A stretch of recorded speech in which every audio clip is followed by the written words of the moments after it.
Good evening, church. My name is Frankó, and this is my beautiful, faithful wife, Lisa. We brought you a scripture today from 3 John 1, 5-8, and this is the New Living Translation. Dear friend, you are being faithful to God when you care for the traveling teachers who pass through, even though they are strangers to you. They have told the church here of your loving friendship. Please continue providing for such teachers in a manner that pleases God. For they are traveling for the Lord, and they accept nothing from people who are not believers. So we ourselves should support them so that we can be their partners as they teach the truth. So we have great leaders here in this church and in our movement, and we really just want to support them to do their work. And I really don't want to see either Jonathan or Aaron traveling from this city because we cannot provide for them. But I want to see them traveling to plant new churches because we can provide to plant new churches. Amen. So I first just want to talk about a few words about convictions. We had a great, awesome, powerful lesson from Aaron in this midweek. If you're a brother and you were there, you must be convicted. If you were not there, please watch the video. And if you are a sister, please watch the video, which is available on YouTube, or ask for it. And the title was, It's All About the Heart. So God doesn't want your money. He wants your heart. But the way to our hearts many times goes through money. So don't hold back and have your heart to be softened. And I will give it to my lovely wife. If I'm smiling a lot, it's because money is my favorite topic ever. I have the privilege to serve on the administration team and assist Mike O'Donnell. And so numbers is the name of my game. But many years ago when I started serving in that role, I decided, you know what, I need to take up my giving a notch. I mean, I can't, work with the money in the church and not have a really deep conviction. And so something I did was study out, first fruits. Proverbs 3:9 talks about honoring God with your money, but specifically giving your first fruits. And I thought, well, I wonder how I could imitate that today. And so the conviction I've carried on, and I probably told some of you when you ask input or whatever, is when I get paid on payday and I'm going to sit down and pay my bills, the very first thing I do is pay contribution. I don't assess whether I have enough money to pay all of my bills. I pay my contribution first. I pay my rent second, and I have an order. And whatever lands at the end, if there's ever been a point in time that I run out of money, well, then I have to figure out how to pay that one. But it's never going to be God. And so that's been my conviction. And for the ladies here, I would just encourage the women, especially as leaders in God's church, find your convictions. That's my thing. Everybody knows that's my thing, but find your thing where you can have an even deeper conviction to give to God. Yes, absolutely. If somebody has to wait for money in our family, that would be Amazon Prime and not God for sure. So if you're a baptized disciple of our church or movement, we have no hidden fees. When we are baptized, we say, Jesus is Lord of our finances. And we agree that we give everything. So after the lesson, Aaron's lesson, few brothers came up that, hey bro, I want to be consistent with my giving, but I have troubles having a consistent budget.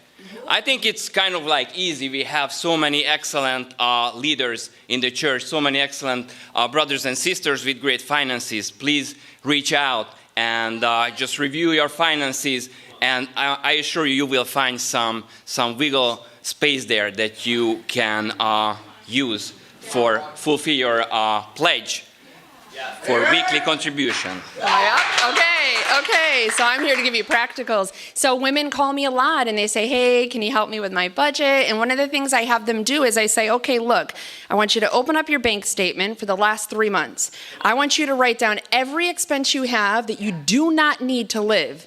That includes hair, nails, eating out, Amazon, everything on Netflix, everything that you literally do not need to live.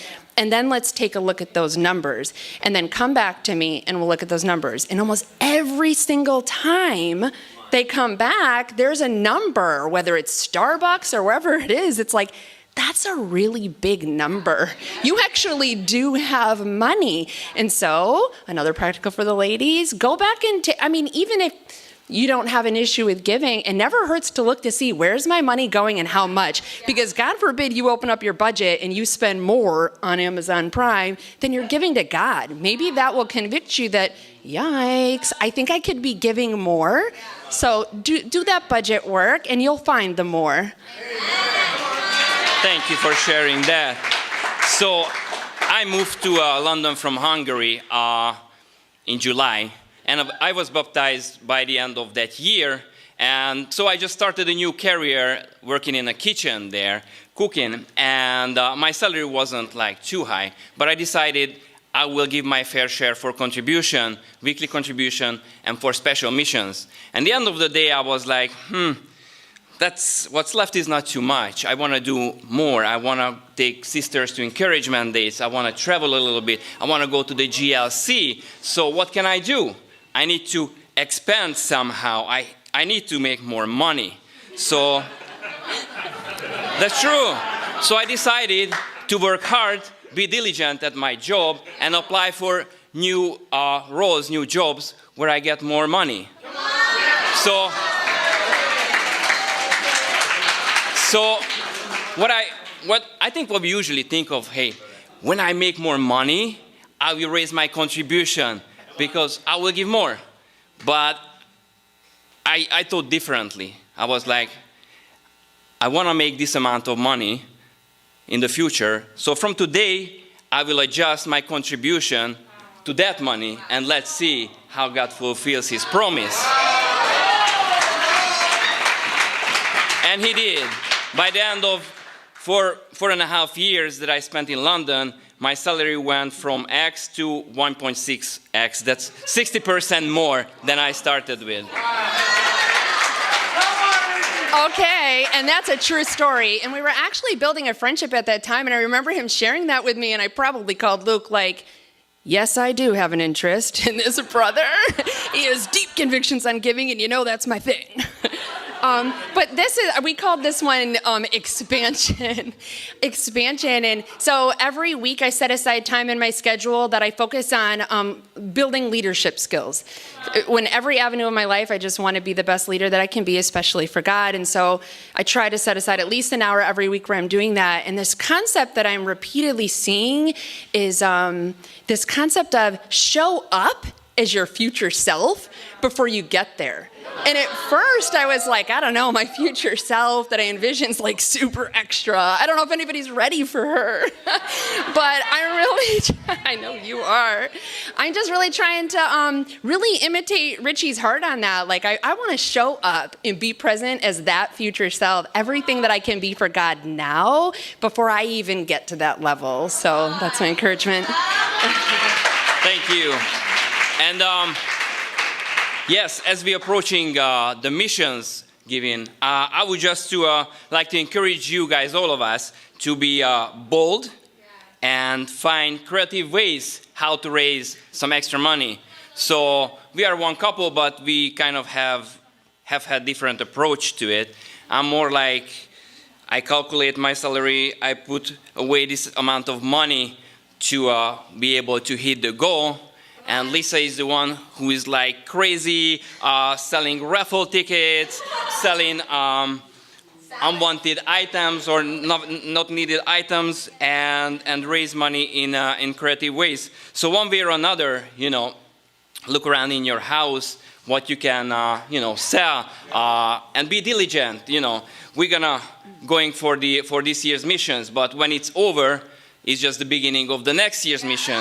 So you can be diligent and put away, like, I think it's about $40 a week. If you save up $40 every week, then you certainly will hit the missions goal for the next year. So I have built a crazy reputation on fundraising and doing a lot of crazy things.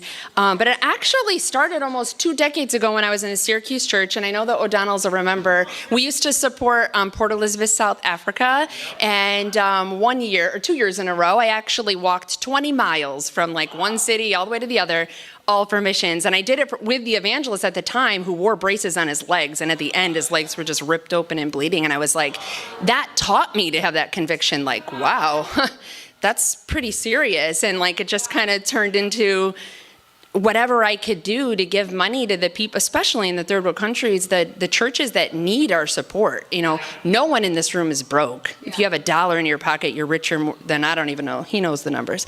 But, you know, 1 year Luke had an unpaid intern program, and he's like, "Oh, Lisa, you should join it." And I was like, "Yeah, it's totally unpaid. Yeah, let's do it." And you know, he just challenged us. He said, "Whoever can raise $1,000 in 1 month will get this." It's not printed anymore, once in a lifetime, like Cambridge Bible, brand new in the box. And I was like, and I'm competitive, I don't know. And I was like, I want that Bible. I mean, I actually found it on eBay, and it was kind of expensive, but I was like, no, I want to earn that Bible. But I knew everybody in that room was aiming for the same number. So I'm like, oh, well, you got to do more than 1,000, because like, you know, or 1,001, because a lot of people are going to reach it. So I did everything. I created dates like, hey, take a free ferry ride to Staten Island, watch a movie, eat dinner, I'll serve you. And I charged people for it, and like, free ferry ride. And I picked them up at the ferry. The Staten Island ferry is free, but you know, like, you really had to like sell it. And I started selling grilled chicken salads at church. Some brothers were like, "Can you bring me 5? That's going to be my meal prep for the week." And I'm like, "Yes, I can." And I was cooking all night. I just came up with everything possible. I sold things in my house. I charged my son rent, like, and it just, I did. The rule was not $1 could come from your pocket, not $1. So I was like, well, his dollars aren't my dollars. Well, you have to pay rent. And I, in 1 month, guys, I raised over $3,000. I won that Bible. And I was just like, that was really easy, but I had to find my drive, right? What drives you? That's what you have to find. Competition drives me, okay? Just challenge me, I dare you, to whatever. And I'm like, oh, okay, yeah, bet. Like, it's gonna happen. So, but find what drives you. You've got to dig in and find what motivates me, that I can give myself that drive, that I'm gonna go bonkers to give to God. So, thank you. All right, so this year I decided I'll be creative and bold. So I go out for prayer walk at the beach. We live very close to the beach, and I collect sea glass. This year I decided I will sell my sea glass on Etsy and raise extra funds. So, and finally, because we are after the Bible Talk Leaders retreat, I would just like to challenge and call the Bible Talk leaders to be accountable and look after your people in the Bible Talk, in the house church, and please be consistent, and let's hit the goal in our weekly giving, and let's blow it out for the special missions. And the Zelle address is? Oh, nyc.admin@usd21.org. If you're visiting, don't feel compelled to give, but we're very happy to receive everything, and goes towards our leaders, this room, the mission to plant churches all over the world. Thank you very much. Let's pray for our giving today.